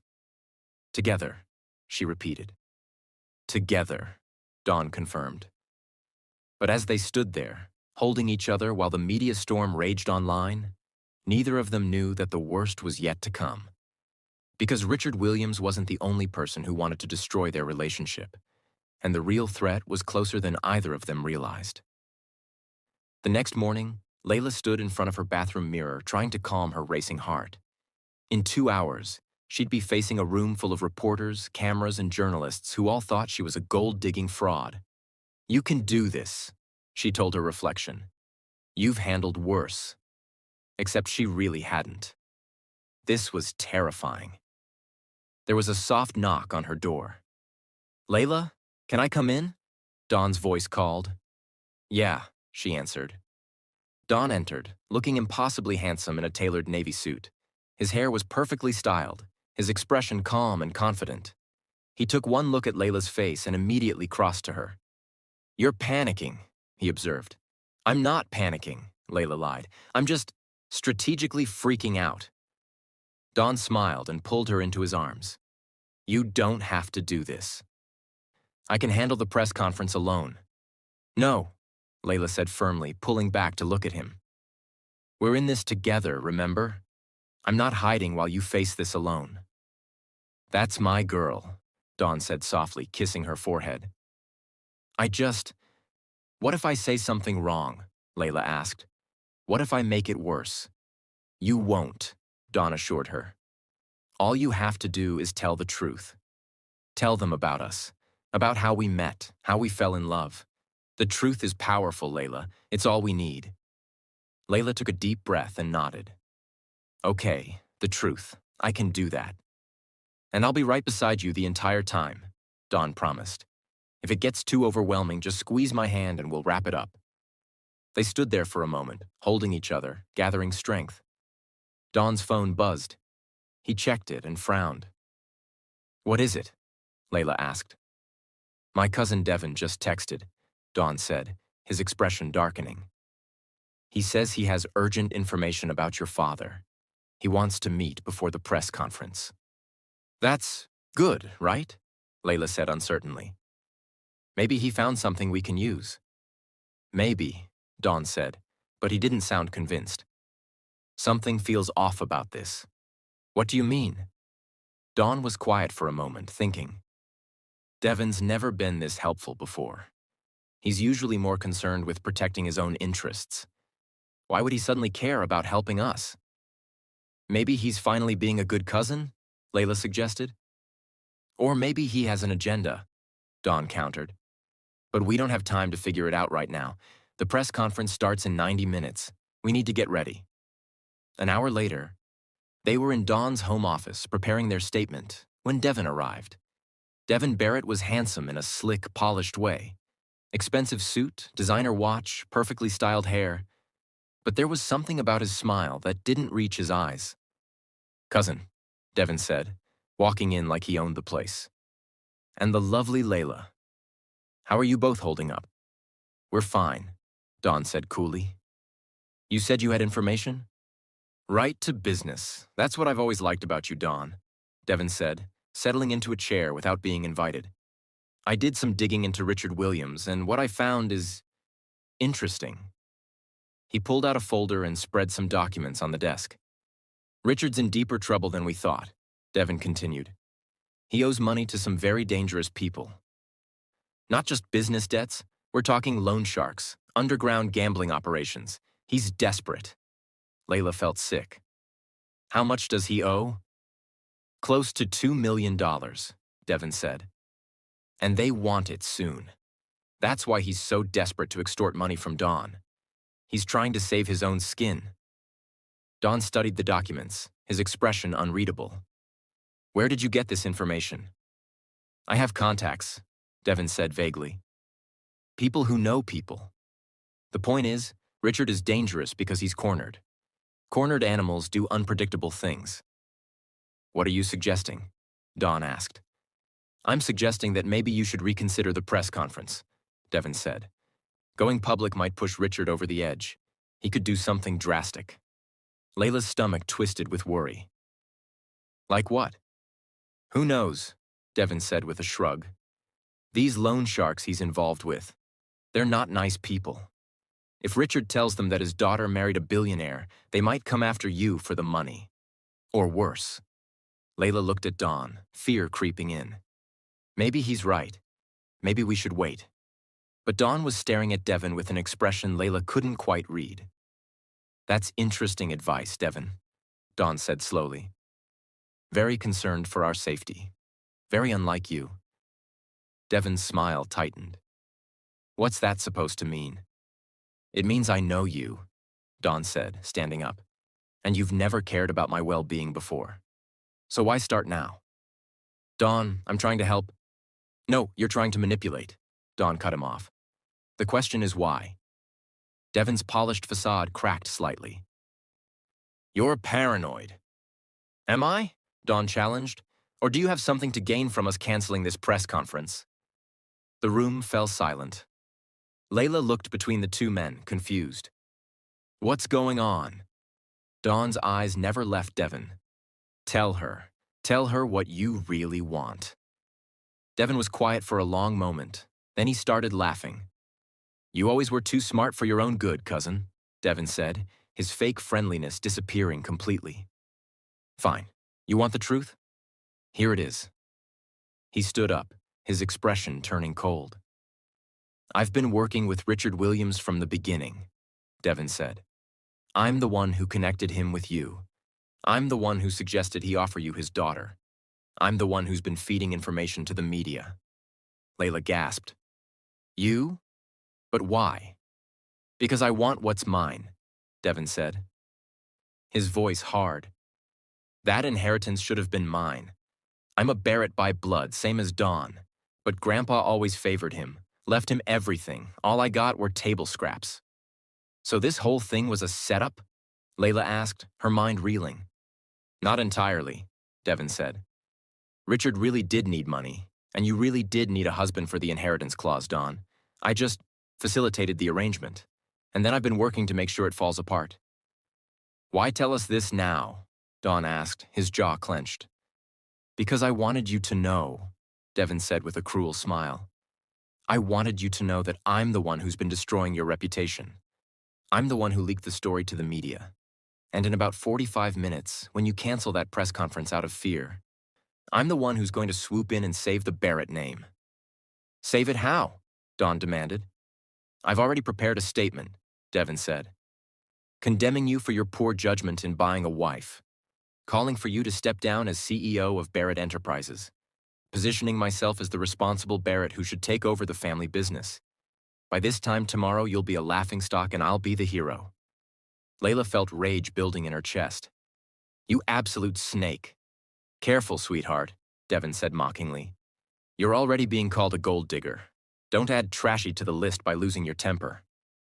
Before Layla could respond, Don moved. He crossed the room in 3 quick strides and grabbed Devon by the collar, slamming him against the wall. "You made a mistake," Don said, his voice deadly calm. "You told me your plan." Devon tried to look confident, but Layla could see fear in his eyes. "So what? What are you going to do about it? The damage is already done." "Wrong," Don said.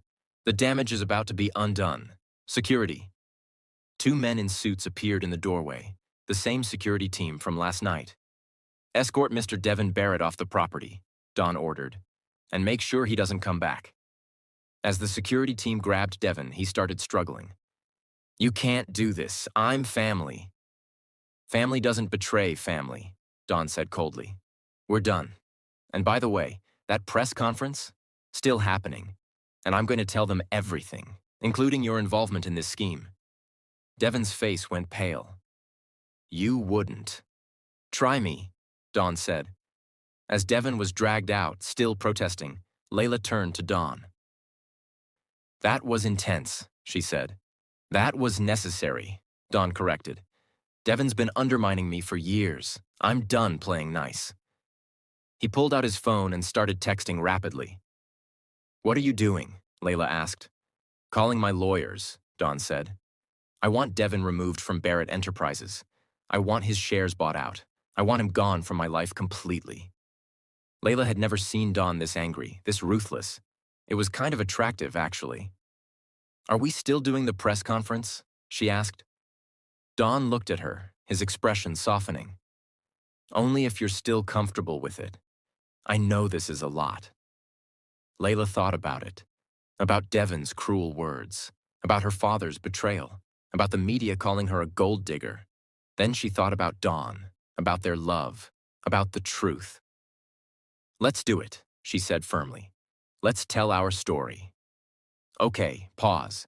Drop a comment right now and tell me. Did you suspect Devon was the snake all along, or did that twist surprise you? Let me know.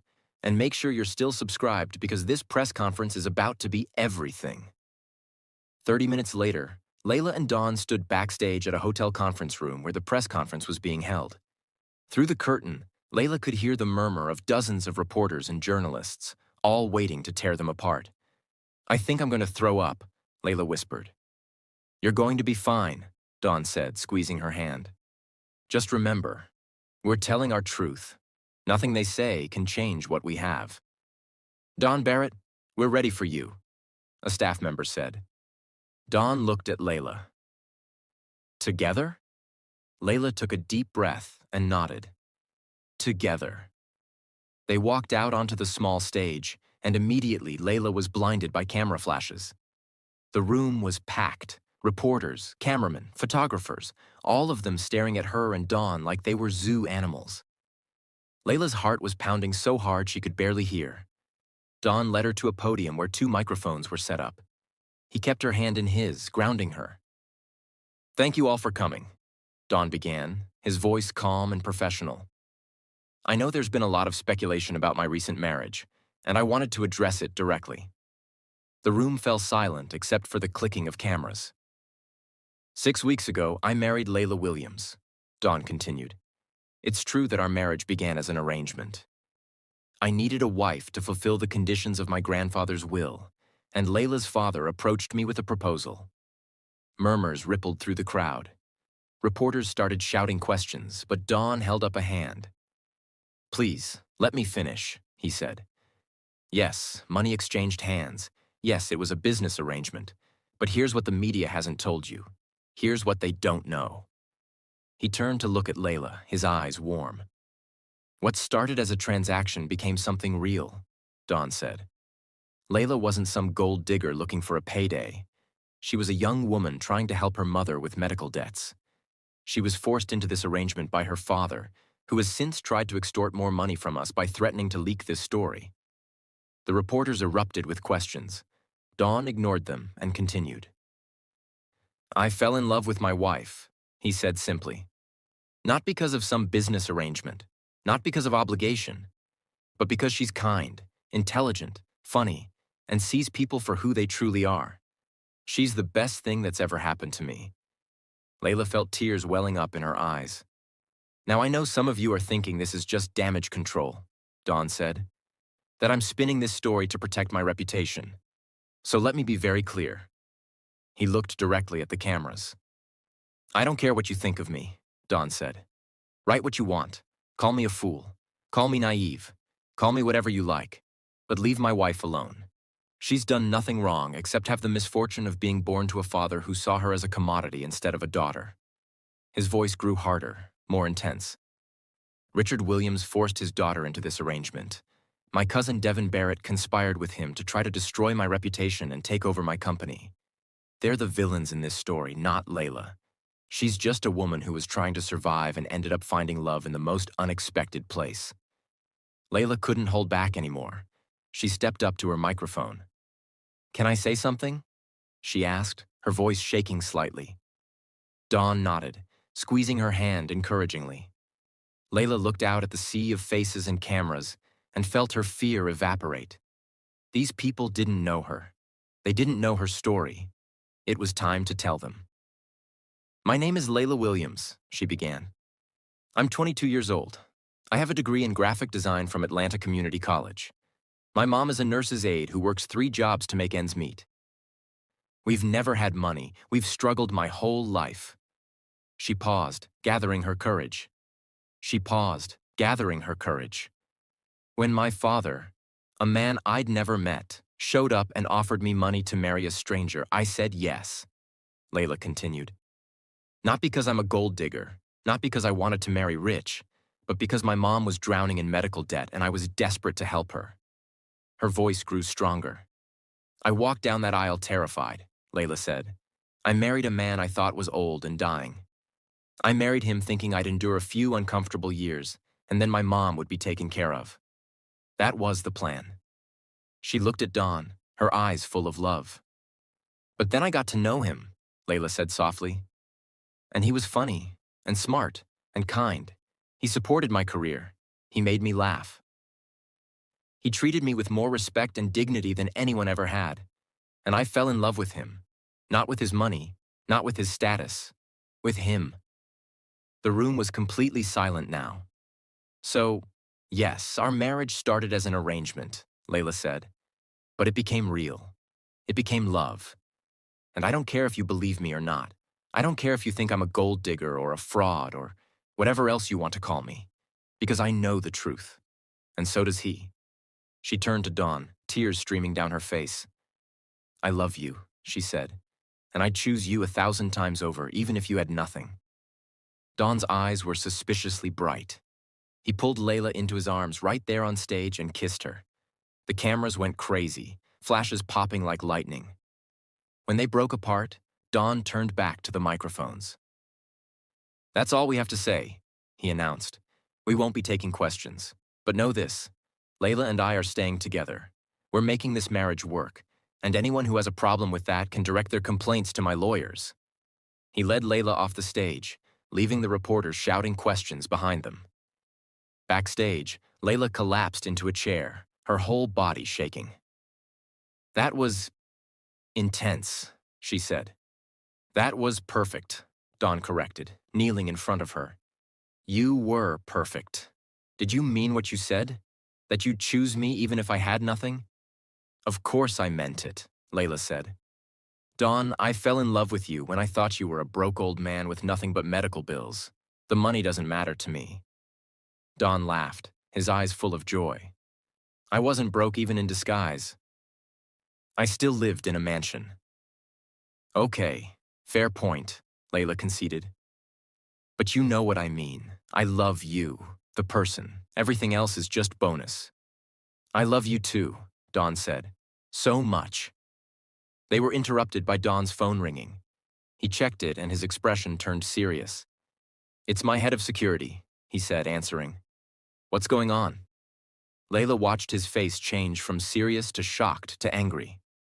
"When?" he demanded. "Where is he now?" A pause. "Okay, keep me updated," Don said, ending the call. "What happened?"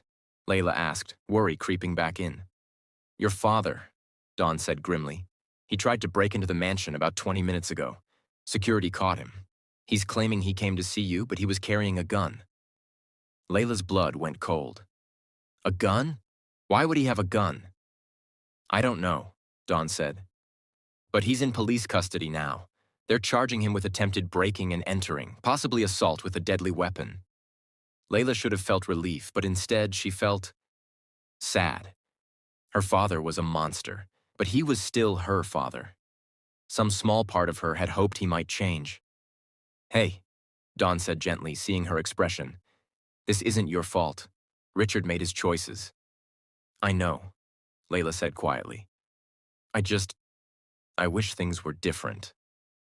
"Me too," Don said, pulling her into his arms. They stood like that for a while, holding each other while the world continued spinning around them. 3 days later, the media storm had calmed somewhat. The press conference had gone viral. Some people still called Layla a gold digger. Some people thought Dawn was naive. But surprisingly, most people seemed to be on their side. "On Dawn, and Layla is trending," Dawn announced, showing Layla his phone. "Look at these comments. This is the most romantic thing I've ever seen. They're perfect together. I want a love like theirs." Layla read through the comments, feeling warmth spread through her chest. "People are actually rooting for us," she said, amazed. "Of course they are," Dawn said. "Everyone loves a good love story." The doorbell rang and Sarah went to answer it. A moment later, she returned with a huge smile on her face. "Mrs. Barrett, you have a visitor," Sarah said. Layla's mom, Patricia, appeared in the doorway, her face breaking into a huge smile when she saw her daughter. "Mom!" Layla cried, running to embrace her. "Baby girl," Patricia said, hugging her tight. "I saw the press conference. I came as soon as I could." They held each other for a long moment, both crying. When they finally pulled apart, Patricia turned to Dawn. "Mr. Barrett," she said formally. "Please, call me Dawn," he said, standing up respectfully. Patricia studied him carefully. The real him, young and handsome and nothing like the man Layla had described. "You're not old," Patricia observed. "Long story," Layla said. "I'll explain everything." "And you love my daughter?" Patricia asked Dawn directly. "More than anything," Dawn said without hesitation. Patricia looked between them, seeing the way they stood close together, the way their hands naturally found each other. "Good," Patricia finally said. "Because if you hurt her, I don't care how many mansions you have, I will end you." Dawn grinned. "I'd expect nothing less." "Your daughter learned her fierce spirit from someone." Patricia laughed and pulled Dawn into a hug. Welcome to the family, son. 2 weeks later, Dawn and Layla stood in the garden of the Barrett estate, surrounded by flowers and fairy lights. It was their second wedding, their real wedding. This time, Layla wore a beautiful white gown that she'd chosen herself. This time, her mother was there, crying happy tears in the front row. This time, Dawn's friends and business associates filled the seats, real people who cared about them. And this time, when Layla walked down the aisle, she wasn't terrified. She was joyful. Dawn stood at the altar in a perfectly tailored tux, looking like he'd stepped out of a magazine. But Layla barely noticed how handsome he was. She was too focused on his eyes, those same intelligent, kind eyes that had seen her from the very beginning. When she reached him, Dawn took her hands. "Hi," he whispered. "Hi," she whispered back. The ceremony was beautiful. They'd written their own vows this time. "Layla," Dawn began, his voice thick with emotion. "6 weeks ago, I married you thinking I was too clever to be fooled. I thought I'd created the perfect test to find real love. But the truth is, you were testing me. Every day you challenged me to be better, to be more honest, to be more real. You saw past my disguises, all of them, and loved the person underneath. I promised to spend the rest of my life being worthy of that love." Layla was crying now, happy tears streaming down her face. "Dawn," she said, "I married you thinking you were one thing and discovered you were something completely different. But here's what I learned. It doesn't matter what someone looks like, how much money they have, or what package they come in. What matters is their heart. And your heart is the most beautiful thing I've ever known. I promise to protect it, to cherish it, and to love you exactly as you are for the rest of my life." There wasn't a dry eye in the garden. When the officiant said, "You may kiss the bride," Dawn pulled Layla into his arms and kissed her like it was the first time and the last time all at once. The guests erupted in applause. At the reception, as Layla and Dawn danced their first dance as a real married couple, Layla rested her head on his chest. "Can I tell you a secret?" she asked. "Always," Dawn said. "I think I started falling in love with you when you were still in disguise," Layla admitted. "I kept telling myself it was just gratitude or friendship, but looking back, I think my heart knew before my brain did." Dawn pulled back to look at her, his expression soft. "Really? Really," Layla confirmed. "There was this moment when we were debating pizza toppings and you made me laugh so hard I forgot to be scared. That's when I think it started." "Pizza toppings," Dawn said with a laugh. "Of all things." "It wasn't about the pizza," Layla said. "It was about finding someone who made me feel safe enough to laugh. Someone who saw me as more than just a transaction. Someone who cared about my opinions on stupid things." "They're not stupid," Dawn said seriously. "Pineapple on pizza is a legitimate controversy." Layla laughed and kissed him. "I love you, you ridiculous man." "I love you too," Dawn said. "My beautiful Bayahati, fierce, incredible wife." As they continued dancing, Layla looked around at the celebration. Her mom was laughing with Sarah. Dawn's friends were toasting them. Everything was perfect. "What happened to Devin?" Layla asked suddenly. "And my dad?" Dawn's expression turned serious. "Devin was removed from Barrett Enterprises. His shares were bought out, and he's no longer welcome in any Barrett family businesses. Last I heard, he moved to New York to start over." "Good riddance," Layla muttered. "As for Richard," Dawn continued, "he's facing multiple charges: attempted breaking and entering, possession of a firearm with intent, and the authorities found evidence of his other crimes. My lawyers made sure of it. He'll be in prison for a long time." Layla should have felt sad, but she just felt free. Free from his manipulation. Free from his control. "I'm sorry," Dawn said gently. "I know he's your father." "He was never really my father," Layla said. "Not in any way that mattered. A father protects his children. He sold me. I'm better off without him." "You have a new family now," Dawn reminded her. Me, your mom, Sarah, everyone who loves you. We're your family. Layla smiled. I like the sound of that. 6 months later, Layla sat in her new home office, a beautiful space Dawn had designed specifically for her graphic design business, putting the finishing touches on a logo for a major client. Her business had exploded after the press conference. Turns out, being the center of a viral love story was great for publicity. She'd had to hire 2 assistants just to keep up with the demand. Dawn appeared in the doorway carrying 2 cups of coffee. "How's the Morrison project going?" he asked, setting 1 cup on her desk. "Almost done," Layla said, accepting a kiss. "This rebrand is going to be amazing." "Everything you touch is amazing," Dawn said, settling into the chair across from her desk. Layla rolled her eyes. "You're biased." "Absolutely," Dawn agreed. "But I'm also right." They sat in comfortable silence for a moment, just enjoying each other's presence. "I've been thinking," Dawn said. "Dangerous," Layla teased. "Hush," Dawn said, smiling. "I've been thinking about something my grandfather used to say. He said the best marriages are built on friendship first, because attraction fades, but friendship lasts forever." "Wise man," Layla said. "He was," Dawn agreed. "And I think that's what we have. Yes, I'm attracted to you. God, you're gorgeous. But more than that, you're my best friend. The person I want to tell everything to. The person who makes even boring days interesting." Layla's eyes filled with tears. "Dawn Barrett, are you getting sentimental on me?" "Maybe," Dawn said. "Is it working?"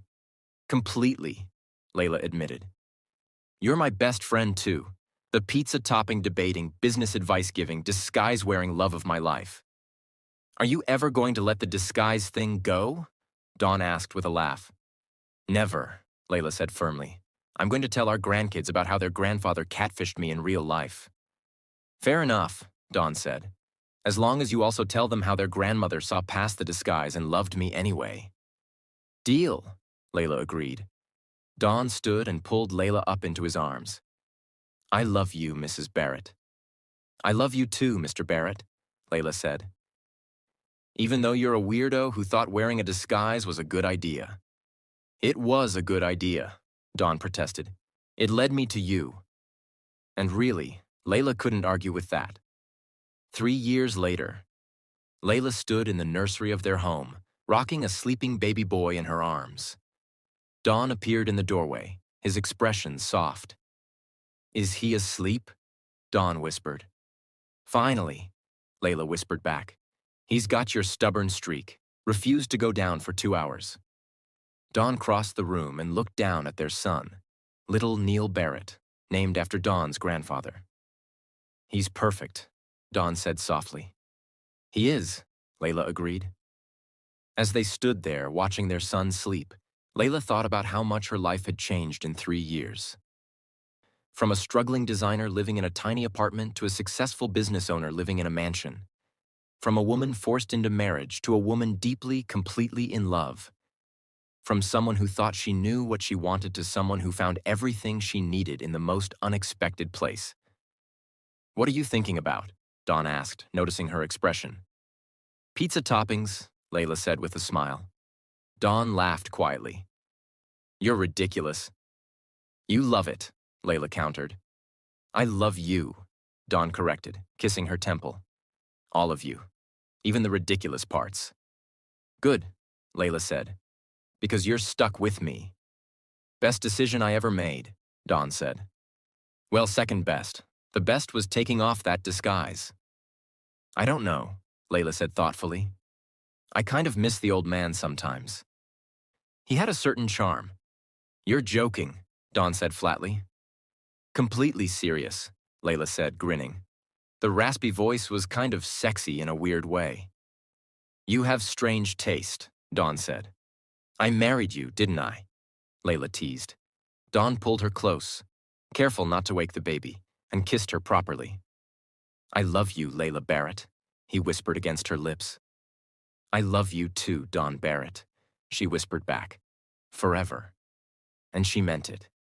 And here's the lesson from Dawn and Layla's story.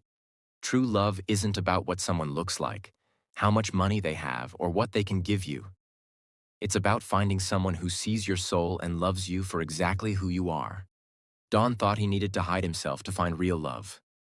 But what he learned is that the right person will see past any disguise, even the ones we don't know we're wearing.